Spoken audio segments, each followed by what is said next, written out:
Hello my friends, let's go straight away to Groznyi, Chechnya. This is the office building, a beautiful one in Groznyi city that was built after the Second Chechen War is over and Chechnya lost it to Russia. Actually, the real name of Chechnya is Ichkeria. But now, unfortunately, with Kadyrov in power, Chechnya is the part of Russia and Kadyrov Akhmat battalion is fighting for Russians too. So the infrastructure in Chechnya is the legitimate target of Ukrainian armed forces. Before, there were a couple of the strikes in multiple of the cities of Chechnya. Mostly the army barracks of the Akhmat soldiers were hit. And this is not a residential building, guys, just for you to understand. But this building also belongs to the very influential figures in Russia, also in Chechen Republic, to Kadyrov himself.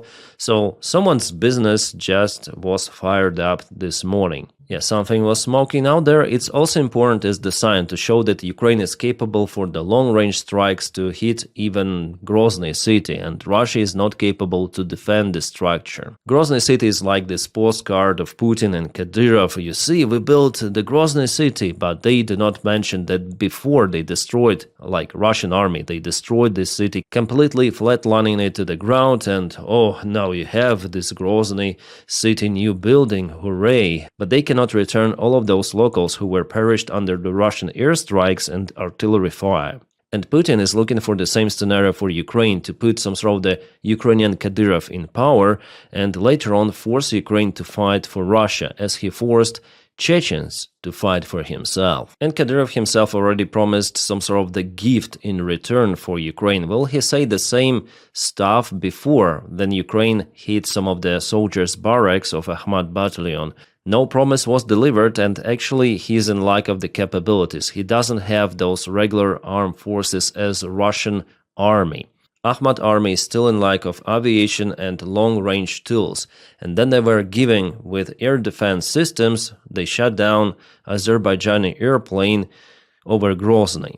Yeah, you might remember that case with Embraer that lost all of the hydraulic system, flight controls. It's crazy. That's how incompetent they really are. They're best in filming TikToks and stuck in traffic jams in attempt to go to Rostov to deal with the Wagner army. Nevertheless, for the last 24 hours, there were multiple of the strikes on Russian facilities. Again, we have the video from Ukrainian very capable primary drone unit. And they post some of the videos from Crimea. This is the radar dome, some sort of the big facility. Antenna radio couple, so Russia has many of those in Crimea. Crimea is like this big, unsinkable air carrier with many of the Russian bases. And Russia still has options to send more and more equipment to Crimea, so this story may continue for a quite extensive period of time. But almost every day Russia loses equipment, so one more radar was hit. This is antenna they called.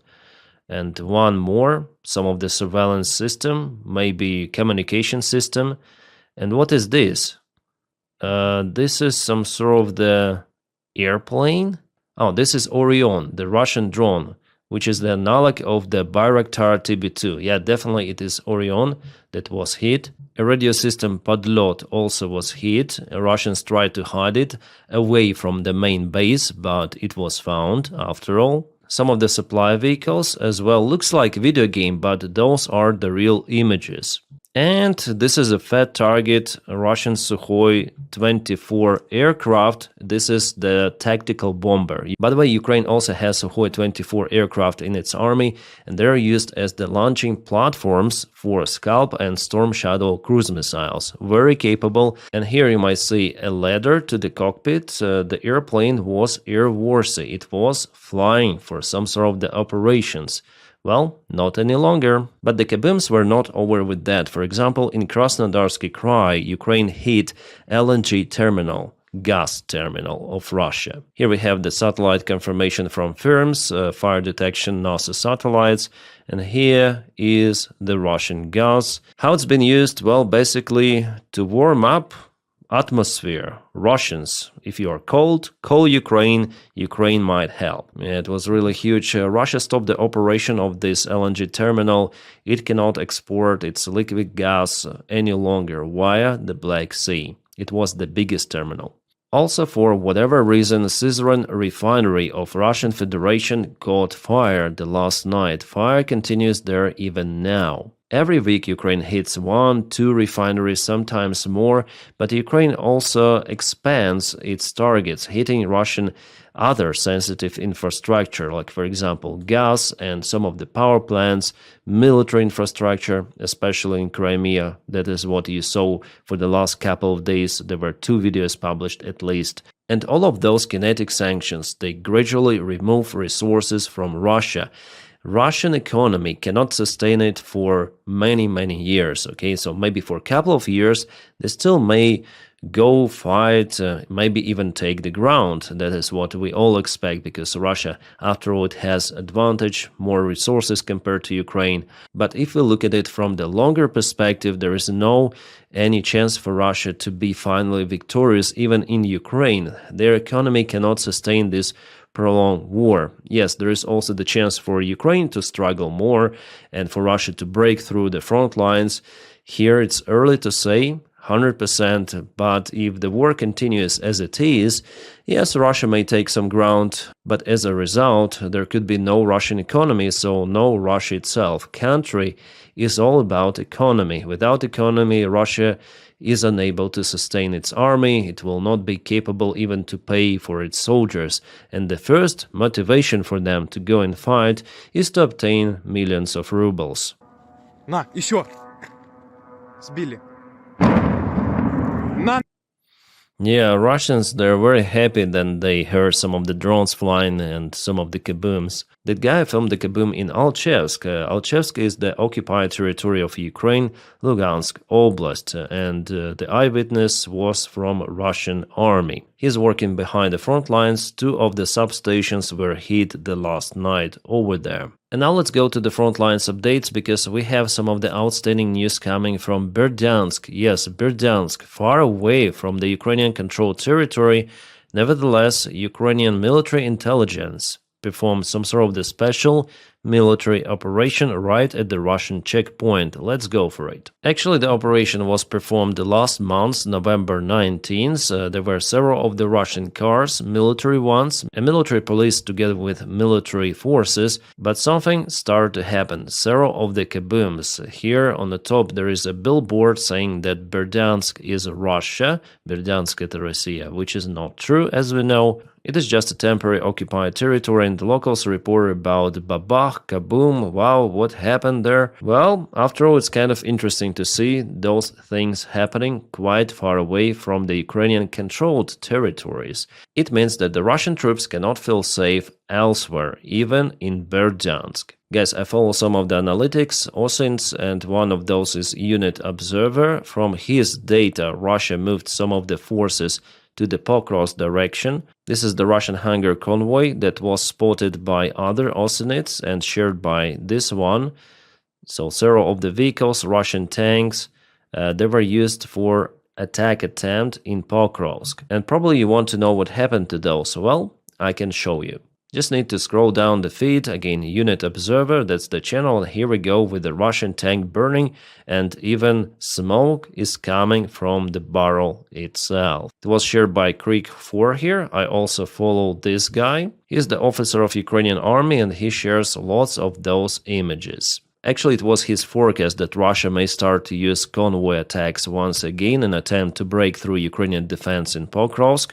And indeed, they wasted lots of the vehicles for those attempts. So as for the analytic and soldier, I guess Chris 4 here knows a lot. So Russia lost that convoy somewhere on the way to Mirnograd, near Rozyne, I think. Well, at least on Mykovsk map, here we have some of the Russian vehicle losses. And yeah, that's the new one. Yeah, 100% that that's the same convoy was already published. I mean, the full video. Not the only vehicle, there were several of those, including that tank. And one more video from Ukrainian drone volunteer Sternenko. You may see some of the Russian vehicles from the previous attacks, which failed miserably in the same place. And here is the new one. Yeah, this convoy definitely was spotted and stopped. Russia failed miserably this time, and you see, basically there is no place to hide. No leaves, nothing in this tree line, maybe just some of the trenches there if Russians are lucky. One smoke is coming from one vehicle, here 2 of those, one more was spotted. So totally 2 of the tanks, 2 of the BMPs, and later on Russia tried to evacuate its soldiers, sending this kind of the vehicle to the place, some sort of the truck with armor plates. Well, it was also hit. And here it is burning. And judging on the chassis, it looks like the main tank was T-80 with many of the wheels. Yeah, looks like it. And just a couple of days ago, I was speaking about this failed Russian attack attempt also with the several vehicles not far away from Popov Yar. They tried to go to Shakhove, and you see they have the same losses again and again on what they proclaim as their controlled territory. You see everything is in red. For Russian maps, it's also in red. Nevertheless, behind the front lines, Russians cannot secure their vehicles, cannot secure their supplies, and even moving of the infantry forces. They are spotted by Ukrainian drones, which did some of the strikes on Russians. Which means, yes, the situation for Ukrainian army in Mirnograd is critical. And as our guys reported, there is even an encirclement of Ukrainian army here. But you may understand, watching those videos, that Ukraine still may operate with drones, so this encirclement is not tight at all. So Ukraine is still capable to withdraw the forces, yes, with losses, but still capable. Alright, I need to check out the update from Deep State. There are no any changes from Pokrov's direction for today. And I wonder where, okay, in the Yampil, Russia moved ahead. Yampil was the supply hub for Ukraine after Russia cut very important bridges across Siversky Donets River to supply Liman city. Well, Russia moved to Yampil today. Yeah, just a light advancement in the forest. And if we go from Yampil to Siversk, Russia moved there too. So yesterday, today, Vector goes directly to the city from the eastern flank. And also not far away from Siversk, in Vimivka, Russia moves too. I would say this update happened for the last couple of days. Also, there is the movement over here, just a little, yeah. Russia tries to move its forces simultaneously from multiple of the directions, but it's not working well because they cannot achieve the huge breakthrough in some specific spot, and the fight for Pokrovsk and Mirnograd still continues, which is crazy as for me, with the forces Russia deployed to this region, and still they cannot take Mirnograd and Pokrovsk fully. They have heavy losses. It's crazy. About Hulaypole, there are no any movements for the last day. Alright, to the other news. As it was reported by the Firepoint company, they produced a bunch of new Flamingo missiles. This is FP5 modification, the same one. The images are being presented by Associated Press, and just look at the size of this cruise missile. It is damn huge. It has its own positive and negative sides, but the best thing about this missile that it's not that expensive compared to any other type of the cruise missile. Yes, it is big, yes, it is visible for Russian radars, but the components of this missile is easy to find, and basically it's the huge aviation bomb equipped with the AI-24, as I remember this engine, which is installed on Yakovlev 40. Ukraine still has a bunch of those, as well as the standard FAB-1000 aviation bombs that's in the warhead of this missile. So potentially Ukraine is capable to produce many of those, and even if there is 20% of effectiveness of Flamingo, it is still worth producing. Because not only this missile is the cheapest one, but it is also the most powerful. And even a single missile strike would be enough to, for example, cancel some of the Russian refinery, or oil storage, munition storage, Russian base, anything. The plus for it that even if Russia installs some of the meshes to protect their facilities, in this case, it will not help. It is just too powerful. 1 ton of TNT, even more, just a little more. It's crazy. Alright, European Union and G7 are discussing replacing their Russian oil price cap with a full ban on providing maritime services for Russian oil shipments. So basically ban the Russian oil shadow fleet. It should have been done long time ago, since 2022, because despite sanctions, over 1/3 of Russia's oil exports still rely on Western tankers and services, mainly from Greece, Cyprus and Malta, transporting crude oil mostly to India and China. Source Reuters. Yeah, guys, I'm telling you that this war is kind of strange. Then our allies, or partners, should we call them, continue to purchase Russian fossil fuels, continue to feed the Russian war machine, continue to provide services for the Russian crude oil deliveries, and continue to supply spare parts even for the Russian military via the third countries.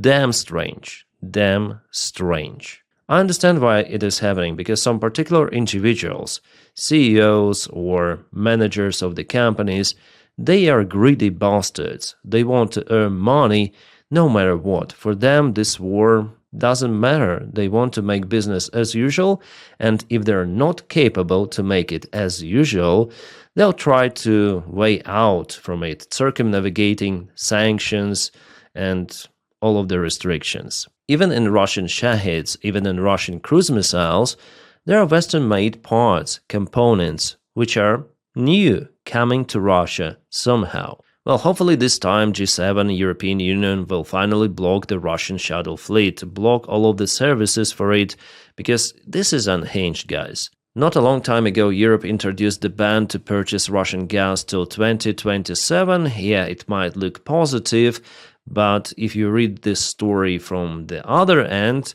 it means that our partners will continue to finance the Russian war machine for an entire year of 2026. And who knows, maybe they'll postpone their decision as Donald Trump postponed sanctions on Russian Lukoil gas stations, which are placed outside Russia. The United States Treasury Department stated that yesterday. So sanctions, kind of strange sanctions also, yeah. There are some of the exceptions for Trump's friends as Orban. Now they postpone sanctions on foreign stations of Lukoil. So sanctions are there, but they're not there. Interesting. Some great news are coming from the United Kingdom. They are willing to confiscate £8 billion of the Russian assets frozen in Britain to support Ukraine, as they warn that President Putin is an active threat to United Kingdom's citizens' security and prosperity. The Times reports about it. Could be a good news, and also in this case, it's great that UK is not the member of EU. Otherwise, it for sure wouldn't be possible, because there are some of the disputes around confiscation of the Russian assets in Europe. I mean, European Union itself. Well, I hope it works for UK to confiscate those funds and transfer for military needs for Ukraine, because for sure the next year is going to be very difficult, because the Russian military budget alone is 164 billion United States dollars. So Ukraine needs something like that, maybe a little less, just for a single year, guys. And Europe itself, it has no choice but to support Ukraine. Guys, without Ukraine, Europe is doomed, and let me tell you why. So in Germany, they are saying about some sort of the soft conscription, but even that is not okay for the German Z generation or for German youth. So in Germany, there will be some of the strikes against the war, and they say, like those protesters, that I would rather be under Putin's rule in Germany than fight in Germany. Next, I also report about it. So since Germany is getting ready for the possible war with Russia, there is some certain law for conscription is adopted. All 18-year-old men will be required to undergo a medical examination, and if there is a shortage in recruits, they will be selected through a lottery. So some of them will get lucky, some of them will not get lucky, depends on what they want, lucky or not lucky. There is an organization, well, there are not many people, but they promise protests in 90 of the cities of Germany. They call to obey occupation just in case Russia attacks. Yeah, here the protests are bigger, so they need Ukraine. Europe needs Ukraine. The best idea for Europe is to hold Russia in Ukraine, but for that Ukraine needs weapons and all of the possible support. It shouldn't be the situation like we have right now. Then Europe gives Russia more money for purchasing fossil fuels from Russia than it gives the help for Ukraine, including the military support. Because if Russia starts the war In Europe, something tells me that the vast part of population will not agree to fight for their countries in Europe. It could be the same as in the Second World War, then many of the countries just surrendered to Nazi Germany. Yeah, Germany used to be the country of warriors, but now it seems like not any longer. Ja, lieber von Putin beherrscht werden als im Krieg, sagt Schüler. Yeah, of course, they would like to obey Putin. And Putin might use the same man for further wars, like he does with Chechens. The same story is with Mongols centuries ago. They occupied lands, territories, nations, and they forced them to fight for Mongols, so Mongol Empire was not about Mongols themselves. They were actually minority. There were multiple of the people in that empire united under Mongols. And for Ukraine, it's also the same. Like Ukraine has two of the choices: to stop defense and surrender to Russia, or continue defense. That's it. No other choices. All of those peace agreements, they're about nothing, because Russia says it openly. We want war to continue. We want to occupy Ukraine. We want to conquer them, to put the puppet government to occupy their lands. That is what Putin is saying. And two of those outcomes for Ukraine, they're both not ideal. If Ukraine continues to fight, yes, it will cause losses for Russia, but also Ukraine has big losses.